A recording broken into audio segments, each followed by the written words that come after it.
Salut à toutes et à tous et bienvenue pour un épisode de Pete t'explique, la chaîne des critiques les plus chaudes de ta région. Aujourd'hui, un nouveau jeu passe entre mes mains. Il s'agit de Hybris. Hybris, un jeu de Damien Cheveux, édité par Intrafin. C'est un jeu, c'est pose d'ouvrier. Donc, comme on peut le voir peut-être bien sur cette boîte, sur cette magnifique illustration, une dystopie romaine ou peut-être napolitaine, je ne suis pas trop sûr sur les couleurs. Mais en tout cas, une grosse boîte bien lourde qui donne envie de voir ce qu'il y a dedans. Peut-être que c'est un bon jeu, ou peut-être qu'il est très mauvais. On va découvrir tout ça ensemble. Il est maintenant temps de découvrir le contenu de la boîte, mais avant de l'ouvrir, je ne vous ai pas parlé de son prix, parce que c'est quand même assez cher, puisque c'est environ 1 200 000 roupies indonésiennes. Donc je vous laisse faire le calcul, mais enfin, je pense qu'on n'a pas tous 1 million à mettre dans un jeu de société. Enfin après, c'est peut-être un marché de niche pour une élite, mais néanmoins, je voulais vous le signaler parce que le prix, ça fait partie des éléments importants à prendre en compte quand on achète un jeu. Donc sans plus attendre, regardons le contenu de cette boîte. J'ai déjà soulevé le couvercle pour gagner du temps. Encore une fois, la boîte est grosse et vous pouvez le constater. Bon bah voilà. Bon, alors j'ai laissé ma note au fond parce que c'est pour m'aider pour le tournage, bien sûr. Vous voyez, je m'ai mis un petit mot pour dire que c'est vide. Bah ouais, enfin, franchement. Hein. Alors la boîte est très belle, très résistante. Bon, il n'y a pas d'illustration intérieure et surtout le contenu n'est pas foufou hein, pour le prix. Encore une fois, plus d'1 million de roupies indonésiennes, ça fait cher.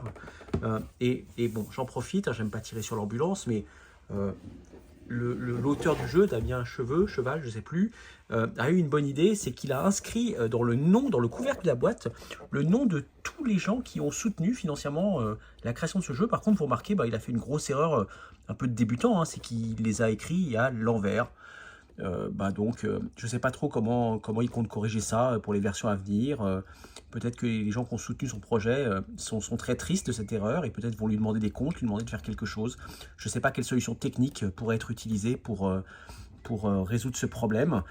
Donc, encore une fois, je pense que ça partait d'une très bonne intention. Je pense que c'est quelqu'un qui a vraiment des très bonnes intentions, mais qui réfléchit pas trop aux conséquences de ce qu'il fait. Et ça se voit, encore une fois, une bonne idée un peu gâchée par une simple erreur de mise en page graphique, c'est dommage. Mais bon, je vous ai parlé de la boîte, je vous ai montré son contenu, c'est pas terrible. On va quand même parler maintenant des mécanismes, parce qu'après tout, c'est un jeu, et un jeu, avant tout, c'est des mécanismes de jeu, c'est des sensations, c'est du plaisir ou pas qu'on y prend. Donc, passons tout de suite à la suite, les mécanismes du jeu Hybris. Il est temps de parler des règles du jeu Hybris. Et alors, par contre, vous verrez, il y a une magnifique notice. Hein, vous voyez, elle est grande, format carré. 32 pages, très bien illustrées. Franchement, j'ai rien à dire sur cette notice. Je pense que d'ailleurs le jeu pourrait s'arrêter là, s'arrêter à la notice. Il n'y a pas vraiment besoin d'aller plus loin parce que on comprend en la lisant très bien de quoi il s'agit. Il n'y a vraiment pas besoin d'aller au-delà, de regarder le matériel. Vraiment, ça vous raconte un peu l'histoire du jeu. Bon, c'est les dieux qui se battent ensemble. Hein, c'est quand même pas très original. J'ai repéré quelques fautes. Hein. Par exemple, il signale 39 cartes prémonition dans le matériel. J'en ai compté 40. Alors peut-être est-ce un bonus, peut-être que c'est une erreur, je ne sais pas trop. Encore une fois, il y aura peut-être une version 2 de la règle qui sera corrigée. Mais encore une fois, elle est plutôt didactique. Moi, je trouve que c'est plutôt bien. D'ailleurs, je pense que c'est le seul moyen de tenir le temps de jeu annoncé sur la boîte, parce que je ne vous en ai pas parlé, mais sur la boîte, il y a écrit que c'est 30 minutes par joueur. Et vraiment, après avoir lu les règles, je pense que 30 minutes par joueur, c'est le temps qu'il faut à chaque joueur pour lire les règles. Donc pour une fois, la boîte ne ment pas sur la durée, mais ce n'est pas une durée de partie, c'est une durée de lecture de règles. Parce que la partie, je pense, peut être un peu plus longue, parce que, bon, il y a plein de mécanismes, hein, je ne vous cache pas, c'est quand même un peu plus compliqué que le Monopoly. Des gens pourraient avoir du mal, être obligés de les lire plusieurs fois, voire même dans l'ordre, pour être sûr de bien comprendre comment les actions s'enchaînent. Donc moi, mon conseil pour vos premières parties, gardez vraiment cette notice à côté de vous. Elle va vous rendre l'aventure plus sympathique que si vous essayez simplement de comprendre ce qui se passe en regardant les éléments du jeu. Donc pour moi, un très bon point. Bravo Damien Cheval. Un très bon point que cette notice du jeu Hybris. Et maintenant, on peut aller voir un peu comment ça va se passer, puisqu'encore une fois, je vous rappelle, hein, c'est de la pose d'ouvriers. Donc ça veut dire que vous allez poser des ouvriers. C'est un petit peu mensonger parce qu'en fait, c'est pas vraiment des ouvriers. C'est des héros, et je pense qu'un héros qui se ferait appeler un ouvrier, peut-être qu'il se sentira un peu déclassé. Peut-être qu'il y a un message sur la lutte des classes au travers de ce jeu, je ne sais pas trop. Donc c'est plutôt une pose, on va dire, une pose, alors non pas d'homme, parce qu'il ne faut pas faire de sexisme, une pose de personnage, de genres divers et variés. Et je pense qu'il faut accepter la diversité, y compris dans des jeux comme Ibris. C'est une dystopie romaine, hein, je le rappelle. Et Intrafin, par contre, fait très attention à ces sujets de diversité. Donc là, encore une fois, un beau travail, même si, hein, je vous le redis, hein, moi, les couleurs, là, l'orange, le verdâtre un peu vomi, ouais, c'est lourd au bout d'un moment. Donc vraiment, regardez plutôt les caractères qui forment des mots et pas trop les illustrations. Allez, on plonge dedans. Plutôt que de vous expliquer les règles dans le détail, puisqu'encore une fois, il y a un très beau livret qui fait ça, je vais plutôt parler, comme on est sur un jeu de pose d'ouvrier, des différents lieux et les actions qu'on va y faire, puisque c'est là qu'est tout le sel du jeu, c'est l'interaction sur, en fait, le fait d'aller quelque part et de faire quelque chose. Et ça, on le trouve pas dans tous les jeux. Moi, des fois, je vais quelque part et je sais pas trop pourquoi j'y suis allé et je me repose la question et voilà. Donc, on va parler des différents lieux. Encore une fois, vous allez envoyer vos héros, vos personnages, vos dieux, et non pas vos ouvriers. Je vais commencer par le premier lieu, je vous le montre, hein, c'est l'Olympe. Alors l'Olympe, c'est la maison des dieux, mais par contre dans Ibris, on s'en fout un peu, parce que même les mortels peuvent aller à l'Olympe. Peut-être qu'il y a des journées portes ouvertes, peut-être le premier dimanche de chaque mois, je sais pas trop. Néanmoins, la partie importante de l'Olympe, c'est les 4 cases, pardon, même les 5 cases là-haut, sur lesquelles on va poser des petites tuiles de technologie. Voilà, vous voyez, il y a 5 familles de technologies, des espèces d'améliorations, des choses assez incroyables. Et là, le mécanisme, en fait, est assez simple, hein. Ça va être comme un memory, puisqu'il va falloir retrouver les paires. Chaque technologie existe en double, et il va falloir retrouver la paire. Si je veux construire la technologie, par exemple, de l'Agora moderne, il va falloir que je trouve l'autre tuile de l'Agora moderne. Bon, entre nous, le mécanisme, il est un peu pourri. C'est pas très compliqué, puisque d'abord, la tuile, elles ont des noms, et les dos sont tous différents, donc c'est assez facile, contrairement au memory, de se rappeler et de trouver où est la deuxième tuile. Mais bon, donc encore une fois, je pense que Damien Cheveux a voulu mettre un mécanisme pour le plaisir de mettre un mécanisme, et il n'y avait vraiment pas besoin d'aller sur le memory pour l'Olympe. Voilà, donc ça c'était le premier lieu, c'est l'Olympe. Néanmoins, ensuite, on a l'atelier. L'atelier, c'est justement là qu'on va faire fabriquer les différentes technologies qu'on aura trouvées dans l'Olympe. Encore une fois, si on a trouvé la paire, comme dans le memory. Donc là, pareil, un mécanisme un peu bateau, hein, je vous le dis tout de suite, hein. Il y a une piste ABC qui est verte, une piste bleue 1, 2, 3.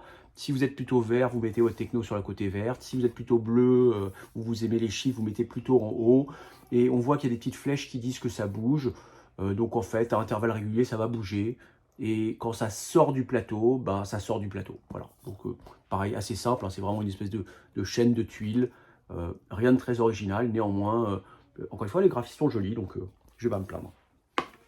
Après, qu'est-ce que j'ai d'autre comme lieu?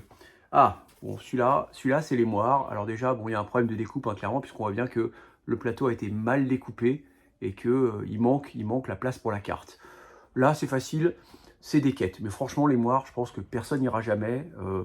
Ça n'a pas l'air très simple à utiliser, ça a l'air d'être plein de contraintes.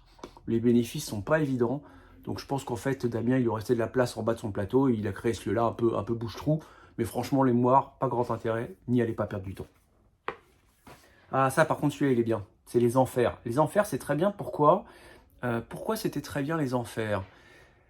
Eh ben, parce que des fois, on meurt. Et quand on meurt, on va aux enfers. Voilà, donc ça vous permet de mettre vos personnages morts. Ça vous fait une tuile un peu de support jolie qui permet de savoir où mettre vos personnages morts. C'est plus sympa que de les remettre dans la boîte. Je trouve que c'est une touchante attention. Donc merci Damien Cheval d'avoir pensé aux petits personnages morts pendant le jeu. Celui-là, clairement, la plus grosse arnaque du jeu. Écoutez-moi bien, parce que là c'est filou, et c'est filou en plus en mode je vais vous entuber. Je vous explique pourquoi. L'oracle, c'est un truc pour voir l'avenir. Donc d'abord, est-ce qu'on peut savoir ce qu'il y a dans l'avenir? Ouais, bon, ok. Passons au côté religieux, c'est pas grave. L'avenir, il est déterminé, il l'est pas. Voilà. Mais en fait, si vous voulez voir l'avenir, et c'est très bien expliqué dans les règles, hein, il y a une action spéciale, elle est écrite en bas, c'est percevoir et présage. Percevoir, bon, c'est si on s'ennuie et qu'on n'a rien à faire. Mais présage, c'est très important. Pourquoi? Parce qu'à intervalles réguliers dans le jeu, des anciens dieux jaloux, des titans, des primordiaux, je sais pas, des 49.3, j'en sais rien, vont revenir pour vous péter la gueule. Mais si vous avez été à l'oracle, vous savez qu'ils vont arriver. Et comme vous savez, ils ne peuvent pas vous faire de coups en traître, c'est-à-dire que vous êtes en partie protégé. Mais, et c'est là qu'est la filouterie de Damien Cheveux,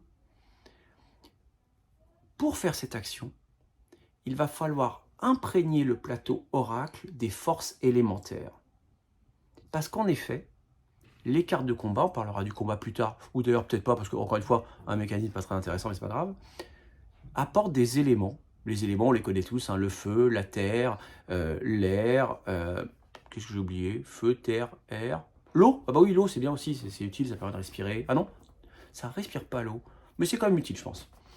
Et là où c'est l'arnaque, c'est que vous allez devoir mettre l'élément concerné sur ce plateau, qui est très joli, hein, qui est comme en carton épais, mais qui reste du carton. Donc par exemple, imaginez, qu'est-ce qui se passe si je mets de l'élément feu sur mon plateau en carton? Eh ben oui, à la fin de la partie, j'ai plus de plateau en carton. Peut-être j'ai plus de maison, je ne suis pas prudent, mais j'ai plus de plateau en carton. Et ça veut dire quoi? Ça veut dire que si je veux rejouer, ben j'ai deux choix. Soit j'accepte pour toutes les parties à venir, un peu comme dans un Legacy, de ne plus pouvoir voir le primordial, puisque je ne pourrais plus aller à l'oracle. Ou alors, bah, ça veut dire que je redonne un billet de 1 200 000 roupies indonésiennes à Damien et à Intrafine pour racheter une boîte complète uniquement pour avoir un plateau. Non mais, dans quel monde on vit pour que chaque fois que je dois jouer, j'ai besoin de racheter un plateau? Parce que ça marche avec le feu. Mais l'eau, pareil. Hein. Le carton, l'eau, ça aime moyen. La terre, éventuellement, si vous mettez du petit gravier un peu fin, que vous n'en mettez pas trop, ça peut passer. L'air aussi. Je souffle sur mon plateau. Mais on est quand même en train de dire que 2 éléments sur 4, si je suis les règles du jeu, à la lettre, telles qu'écrit dans le livret de règles, vont détruire mon jeu. Et ça choque personne. Ça choque personne. Bien sûr, Damien a prévu cette critique, parce qu'encore une fois, c'est quelqu'un de malin et d'avisé. Damien peut vous vendre ceci. C'est exactement le même lieu, mais vous le voyez, la feuille est encapsulée dans du plexiglas. Et donc évidemment, ça par contre, c'est très solide. Ça résiste au feu, ça résiste à l'eau, ça résiste à la terre, ça résiste à l'air. Mais ça veut dire que si je veux profiter de mon jeu de façon pérenne, je suis obligé d'acheter l'extension Ibris, le plateau de luxe. Je ne vous parle même pas du prix, parce que là on est en milliards de roupies indonésiennes. Donc vraiment, mon gros coup de gueule, Damien, je te le dis, hein, c'est ton plateau qu'il faut exposer à des éléments, aux éléments. Et ça, non, mais c'est pas normal. C'est pas normal. En 2023, c'est pas normal. Je suis désolé. C'est pas Legacy, c'est pas écrit sur la boîte, c'est pas normal, c'est trompeur. Alors, qu'est-ce qu'il y a d'autre comme lieu? Bon, le Colisée, alors, si on va en parler, ça vous permet d'avoir d'autres persos. Si vous n'avez pas assez d'ouvriers, vous allez au Colisée, et en fait, un peu comme les Pokémon, vous allez tataner les braves habitants du Colisée, qui étaient juste là pour s'entraîner, pour chill, et si vous leur pétez bien la gueule, ben, vous les soumettez, et ils deviennent vos esclaves, et vous les récupérez. Donc pareil, encore une fois, un message pas très moral. À noter en plus qu'il y a des femmes, hein. Il n'y a pas que des hommes au Colisée. Donc ce côté esclavage, servitude, ouais, moi j'adhère pas trop. Néanmoins, ceux qui veulent gagner, peut-être auront besoin de personnages supplémentaires et donc pourront aller au Colisée. Et bon, j'ai encore un dernier lieu sous la main. Même pas, je vous ouvre le plateau, parce que vous voyez, c'est un gros plateau. Lui, il sert mais vraiment à rien. Il s'appelle le Monde Mortel. Qu'est-ce qu'on y foutrait? Les règles d'ailleurs sont pas très claires sur ce qu'on y fait. Encore une fois, je pense que c'est Damien qui a besoin de caler des trucs dans la boîte, donc il a mis un gros plateau épais. Mais pour moi, c'est vraiment pas concluant. Les mécanismes ne marchent pas en fait. Hein. C'est-à-dire que j'ai beau lire les règles, j'ai beau essayer de comprendre, de mettre tout ça ensemble, c'est pas clair. C'est pas clair, c'est pas fluide. Ouais, vraiment, j'ai du mal. Je vais arrêter de cracher sur ce qui doit être le plus mauvais jeu que j'ai jamais vu depuis 15 ans. J'aimerais quand même revenir sur quelques petits points de production, parce qu'encore une fois, au-delà des mécanismes, le détail apporté à la conception du jeu, c'est quelque chose d'important. Donc mon prochain petit passage sera sur la prod du jeu, et on va mettre les éléments matériels.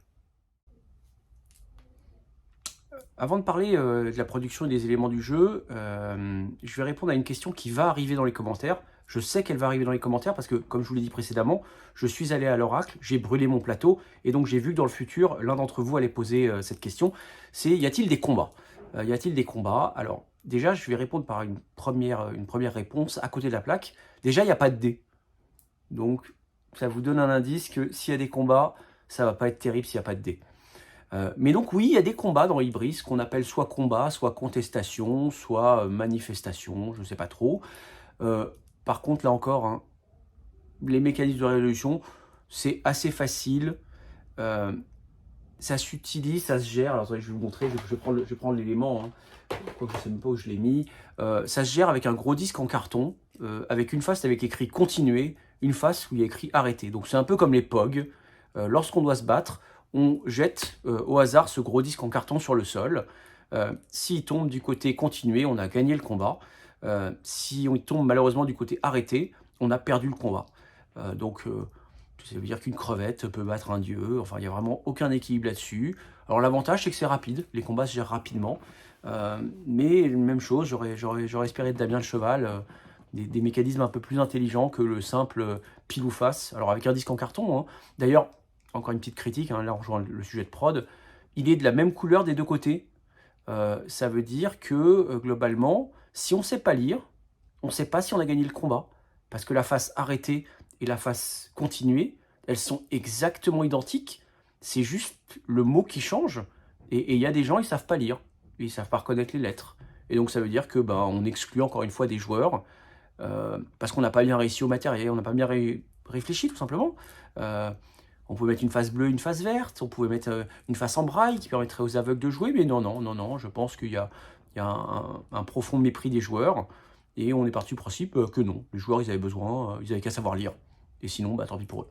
Donc j'en reviens au matériel, et ma plus grosse gueulante, je vous la montre dans les mains, c'est ceci, vous voyez, ce sont des espèces de... Alors, ce sont des petites gemmes en plastique bleu, hein, il y en a pas mal dans la boîte, qui représentent l'Aegis, qui est une énergie divine, sortie de la dimension mammouth, je pense, on ne sait pas trop d'où elle sort, peut-être même du derrière des dieux, j'en sais rien. Bon, en tout cas, ma problématique majeure, c'est que vous voyez, mine de rien, ils sont plutôt petits ces cristaux, ils sont plutôt très petits, et nulle part dans la notice, il y a écrit « ne pas ingérer ». Ne pas donner aux enfants en bas âge, ne pas introduire dans différents orifices corporels. Moralité, mon petit cousin, quand il est venu chez moi, j'ai dû l'emmener aux urgences de Melun, parce qu'il s'en est mis dans le nez, il s'en est mis dans les oreilles, et j'étais vraiment désemparé, parce que j'avais amené toute la règle du jeu, hein. J'ai voulu forcer le médecin urgentiste à lire les 32 pages de règles, pour lui montrer qu'en effet c'était écrit nulle part, qu'il ne fallait pas s'introduire ces petits cristaux dans les orifices corporels. Et voilà, donc à part le fait que ça m'a coûté de l'argent, d'abord, hein, donc Damien, je vous enverrai la facture, hein, je vous le dis tout de suite, je suis un peu passé pour un con aux urgences de l'hôpital universitaire de Melun, et je vous dis pas merci. Et je vais terminer avant de vous donner mon avis quand même sur le jeu, parce que j'aime avoir des éléments et vous donner un avis factuel, et pas juste un ressenti, parce que le ressenti, tout le monde peut donner un sentiment en ressenti, moi je suis un vrai professionnel de la profession de l'expertise ludique, et donc je dois argumenter. Je termine par un dernier point. Je vous ai dit qu'il y avait des personnages, donc les fameux ouvriers. Et là, vous allez voir encore une fois le foutage de gueule. Alors, regardez bien. Je vais vous montrer côte à côte deux personnages complètement différents. Le premier s'appelle Sisyphe. Il appartient à la faction du dieu Hadès, hein, le dieu des enfers. D'ailleurs, on peut le dire, hein, le meilleur dieu. Et l'autre, c'est Thésée. Thésée, d'ailleurs, comme taisez-vous, j'imagine.